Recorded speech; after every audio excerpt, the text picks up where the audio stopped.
শিক্ষানুষ্ঠানৰ পৰিৱৰ্তে কৃষি বামত এদল শিক্ষাৰ্থী চিকিৎসক অথবা অভিযন্তা নহয় এগৰাকী আদৰ্শ কৃষক হোৱাৰ সপোন একাংশ শিক্ষাৰ্থীৰ যাৰ বাবে নলবাৰীৰ এখন উল্লেখযোগ্য কৃষি পামত সময় অতিবাহিত কৰিলে এদল শিক্ষাৰ্থীয়ে নাচ গান আনন্দ উল্লাহৰ বনভোজৰ পৰিৱৰ্তে কৃষিৰ প্ৰশিক্ষণেৰে শিক্ষাৰ্থীক উপকৃত কৰাৰ আদৰণীয় পদক্ষেপ একাংশ শিক্ষাগুৰুৰ মাছৰুমৰ প্ৰশিক্ষণ ল'বলৈ উপস্থিত উক্ত কৃষি পামত হয় নলবাৰীৰ এখন উল্লেখযোগ্য কৃষি পাম কেন্দুকুছিৰ ঘগাবিলৰ বাৰগোপাল কৃষিভূমি পথাৰো আমাৰ বজাৰো আমাৰ শীৰ্ষক কথা মনত ৰাখি একাংশ শিক্ষাগুৰুৰ উপদেশ মৰ্মে উক্ত কৃষি পামত প্ৰশিক্ষণৰ বাবে উপস্থিত হ'ল চামতা উচ্চতৰ মাধ্যমিক বিদ্যালয়ৰ ছাত্ৰ ছাত্ৰীসকল এই ক্ষেত্ৰত উক্ত বিদ্যালয়ৰ প্ৰতিগৰাকী শিক্ষাগুৰুৰ এনে আদৰণীয় পদক্ষেপে সঁচাকৈ সকলোকে পুলকিত কৰিছে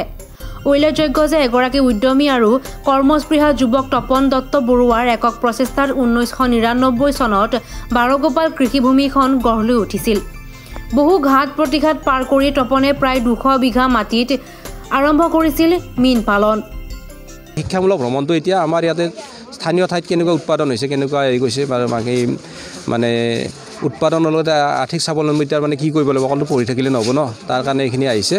আৰু আমিতো খুব ভালেই পাইছোঁ আমি যিখিনি পাইছোঁ আমি চেষ্টা কৰিছোঁ আৰু গোটেই 150 ষ্টুডেণ্টক একেলগে এটেণ্ড কৰা সহজ নহয় ভাগ ভাগ কৰি দিয়ক কিছুমান মাছৰুমৰ প্ৰশিক্ষণ লৈ আছে কিছুমান মাছৰ লৈছে কিছুমান অমিতা চাব তেনেকৈ ফাৰ্মটো চালে প্ৰথম কথাটো তেওঁলোকৰ এটা সপোন আহিব ন পৰিকল্পনা এটা আহিব পঢ়াৰ লগতে আৰ্থিক স্বাৱলম্বিতাৰ কাৰণে কি কৰিব এটা পৰিকল্পনা আহিব সেই পৰিকল্পনাৰ পিছত ইয়াৰে আমি আশা কৰোঁ আমি বা আগৰ অভিজ্ঞতা গম পাওঁ যে 100ৰ ভিতৰত আৰু 10জন পিছত আকৌ আহে যোগাযোগ কৰে তেওঁলোক কিন্তু খেতিয়কে হৈ যায় পঢ়ি থকা সময়ৰ পৰা তেওঁলোক ভাল খেতিয়ক হৈ যায় অসমৰ এতিয়া বহুত আগশাৰী মাছৰুম খেতিয়ক বা হেৰি খেতিয়ক ইয়াতে আহিছিল কিন্তু বহুত আহিছিল তো তেওঁলোকে আহোঁতে কিছুমান ষ্টুডেণ্টৰ আহিছিল কিছুমান ডিপাৰ্টমেণ্টেলি আহিছিল তেনেকুৱা কিন্তু আহি মানে গোটেইখিনি খেতিয়ক নহয় তো কিছুমানে ধৰি লওক কি হ'ব মাছৰুম কিছুমানে খোৱা অভ্যাস কৰিব কালি গ্ৰুপটোত আমি খুব ভাল পাইছোঁ যে তাৰে প্ৰায় 90% কেতিয়াও মাছৰুম খোৱাই নাছিল যে গোটেই বুজিলে মাছৰুম কিয় খাব লাগে তাতো ধুনীয়াকৈ মাছৰুম খাইছে মাছতকৈ মাছৰুমটো খাই বেছি ভাল পাইছে মাছৰুম দুয়োটা আছিল খাদ্যত দুপৰীয়া খাদ্যটোত কিন্তু মাছৰুমটো খাই বেছি ভাল পাইছে যেতিয়া মাছৰুমৰ গোটেই কনচেপ্টটো বুজি পালে মাছৰুম আমি কিয় খাম এইখিনি বুজি পালে খেতি কৰা দেখিলে সেই মাছৰুমটো কেনে বনালে দেখিলে তো আমি দেখিছোঁ যে মাছৰুমটো খাই খুব ভাল পাইছে তেওঁলোকে এতিয়া একচুৱেলি এইটো মোৰতো জীৱিকা বা ব্যৱসায় বাৰু যি আছে কিন্তু লগে লগে একেলগে যিটো মানে গ্ৰাম্য পৰ্যটনলৈকে এইটো হৈছে বা কৃষি পৰ্যটন এগ্ৰি টুৰিজিমো ক'ব পাৰে বা ভিলেজ টুৰিজিমৰ কথা ক'ব পাৰে বাৰগোপাল কৃষিভূমি মীন উদ্যান হিচাপে পৰিগণিত হোৱা অথবা সকলোৰে বাবে পৰিচিত হোৱা উক্ত কৃষি পামত মাছৰ লগতে মাছৰুম ছাগলী পালন বিভিন্ন ধৰণৰ শাক পাচলিৰ খেতিৰে লগতে ফল মূলৰ খেতি কৰি কৃষি বিপ্লৱৰ সূচনা কৰিছিল তপনে আজি উদ্যমী যুৱক তপন সফল নিজে স্বাৱলম্বী হোৱাৰ লগতে আন 10জনক স্বাৱলম্বী কৰিছে তপনে